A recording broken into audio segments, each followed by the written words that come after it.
Hello，大家好，欢迎回到我的频道。那么这期影片我们来聊一下日本的大学。日本的大学根据法人性质的不同，主要分为3种。那么第一种就是国立大学，它是由国家政府，例如教育省运营或设立的大学。那么第二种就是公立大学，它是由地方公共团体，包括公立大学法人运营或设立的大学。那么最后一种就是私立大学，它是由教育法人或股份公司创办的大学。在日本，我们一般习惯将国立大学和公立大学合并统称为国公立大学。它是由国家政府、国立大学法人、地方政府、公立大学法人等以公共预算设立的大学。而与之相对应的私立大学呢，它则是由私人捐赠设立并自主运行的大学。那么接下来我们来看一下国立大学和公立大学和私立大学的一些区别。那么主要的区别都总结在这个表上面，大家可以暂停来看一下。那么总结来说，就是国立大学和公立大学的学费比较便宜，而且奖学金比较多，但是它的考试难度也相对来讲比较大一点。而且国公立大学的招生一般就比较的少，相反私立大学它的学费比较的贵，而且它的奖学金也比较的少，但是它相对来讲就比较好考一点。而且私立大学它通常招生招的就比较的多。还有一点就是私立大学的水平是参差不齐的，大家在选择私立大学的时候一定要注意一下这所私立大学它在日本的认可度是怎么样的。然后就是国立大学，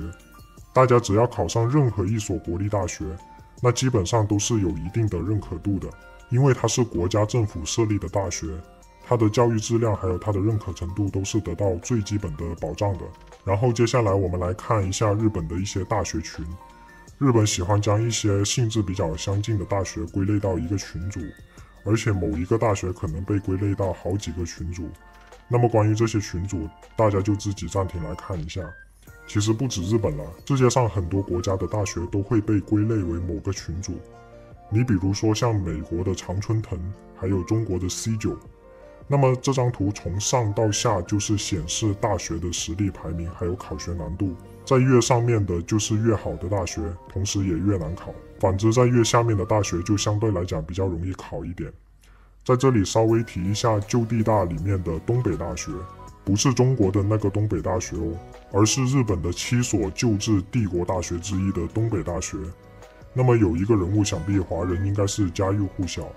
他就是陆逊先生。他曾经就是在日本的东北大学的医学部求学过。然后还有一个就是私立大学里面的城西大学，他曾经的一个校友想必大家也是耳熟能详，他就是日本前首相安倍晋三。安倍晋三就是从城西大学的法学部毕业的。那么根据日本人的说法呢，只有在 March 这个级别以上的大学才能被称为高学历。所以如果这么看的话呢，其实安倍晋三毕业的大学并不算是高学历的大学。不过安倍晋三本身就是官僚世家了，而且哪些大学算是高学历这种东西，仁者见仁，智者见智了。每个人都会有不同的答案，最重要的就是大家能上到自己心仪的大学，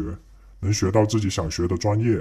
自己觉得学业很满足就可以了。然后接下来也是一个日本全国大学群总结的一张图，那基本上和刚才那张图是差不多的，不过这张图总结的就更详细一点。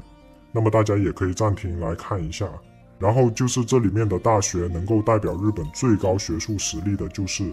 国立大学里面的7所旧制的帝国大学和东宫一神柱，还有私立大学里面的早庆。那基本上日本比较有知名度的大学都罗列在这张图里面了。大家将来如果是毕业以后想留在日本工作，那么大家能考进这里面所有的大学的其中一所，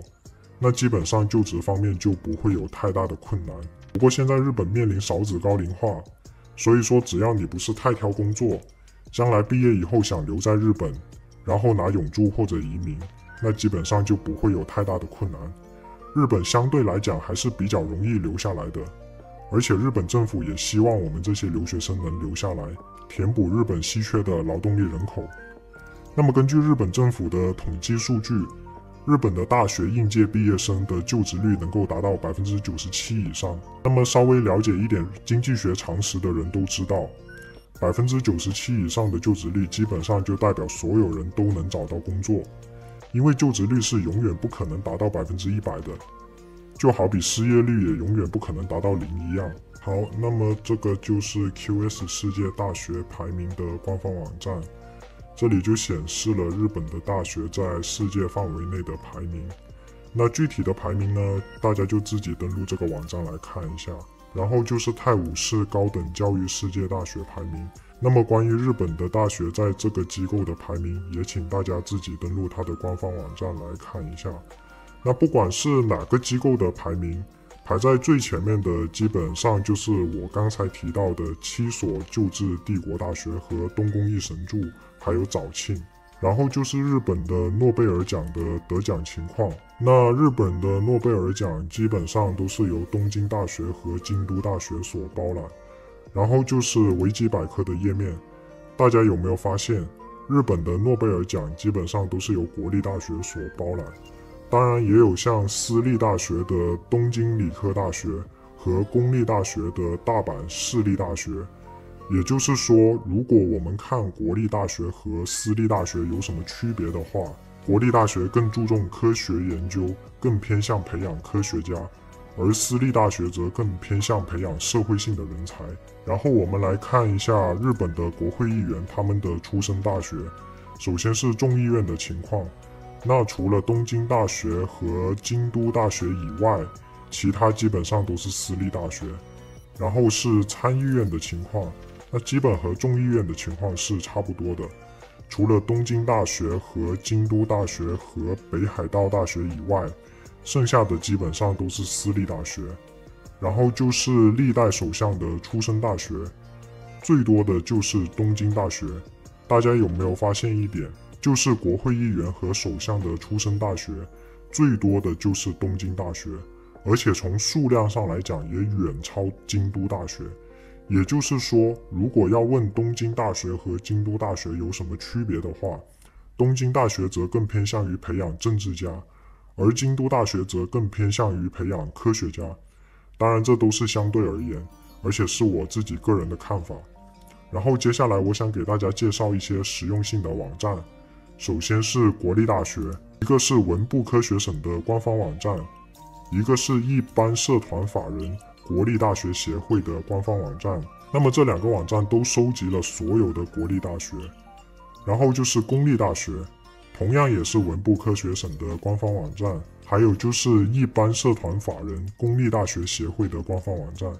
那么这两个网站也同样收集了所有的公立大学。那么最后就是私立大学，还是文部科学省的官方网站，其次就是日本私立大学协会的官方网站。不过这个网站收集的私立大学并不齐全，大家还是看文部科学省的网站吧。然后接下来就是两个我比较喜欢的网站，也是我之前用的比较多的两个网站。一个就是这个网站，这个网站它是可以根据专业去检索大学的。比如说我将来是想学兽医学的，那么大家点击一下这个兽医畜产学，它就会显示出在日本有哪些大学是可以学兽医学的。那么大家如果说我只想去国立大学，也可以点击一下国立，然后它就会显示在日本有哪些国立大学是可以学兽医学的。那么另外一个网站就是这个网站，那么这个网站同样也是一个检索类的网站。比如说还是刚才那个例子，我只想去国立大学，然后我是考大学的，然后我是想学兽医学的，然后点击一下检索，它就会显示在日本有哪些国立大学是可以学兽医学的。当然它也有私立的版本，